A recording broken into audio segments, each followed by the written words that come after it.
வெற்றி பெற்றவுடன் திருப்பரங்குன்றம் தொகுதியை தமிழகத்தின் முன்மாதிரி தொகுதியாக மாற்றி காட்டுவேன் என திமுக வேட்பாளர் கிருத்திகா தங்கபாண்டி வாக்குறுதி அளித்தார். மதுரை மாவட்டம் திருப்பரங்குன்றம் சட்டமன்ற தொகுதியில் திமுக சார்பில் போட்டியிடும் கிருத்திகா தங்கபாண்டி சன்னதி தெரு, 16 கால் மண்டபம் ஆகிய பகுதியில் தீவிர தேர்தல் பரப்புரை மேற்கொண்டார். அப்போது பேசிய அவர், அறிஞர் அண்ணா பெண் விடுதலைக்கு போராடியவர், தலைவர் கலைஞர் பெண் குழந்தைகளின் கல்வி கண்ணை திறந்தவர், பெண்களுக்கு சொத்தில் சம உரிமை வழங்கியவர் கலைஞர் என கூறினார்.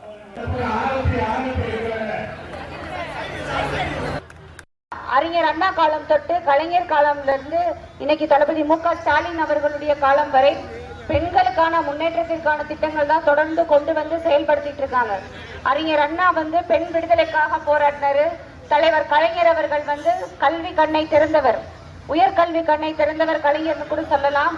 ஏன்னா அடுப்போதும் பெண்களுக்கு படிப்பதற்கு இந்த காலத்துல பெண்களுடைய படிப்பிற்காக கல்விக்காக ஒரு 5 கிலோமீட்டருக்கு ஒரு ஆரம்ப பள்ளியும் ஒரு 10 கிலோமீட்டருக்கு ஒரு உயர்நிலை பள்ளியும் கொண்டு வந்தவர் தலைவர் கலைஞர் அவர்கள். பெண்களுக்கு சொத்துல சம உரிமை தந்தவர் தலைவர் கலைஞர் அவர்கள். ஒரு 10 பெண்கள் சேர்ந்தா பக்கத்து வீட்டு கதை, எதிர்த்த வீட்டு கதை, சீரியல் கதை தான் பேசுவாங்கன்ற காலம் போய் நாங்க 10 பேர் சேர்ந்து பேங்க்ல லோன் வாங்கி நாங்களும் சுயமா தொழில் பண்ணுவோன்ற தன்னம்பிக்கையை கொடுத்தவர் தலைவர் கலைஞர் அவர்கள். அவருடைய வழியில் வந்த திராவிட மாடல் நாயகர் அவர்களும் நம்ம பெண்களோட பொருளாதார வளர்ச்சிக்கான திட்டங்கள் தான் தொடர்ந்து கொண்டு வந்து செயல்படுத்திட்டு இருக்காரு.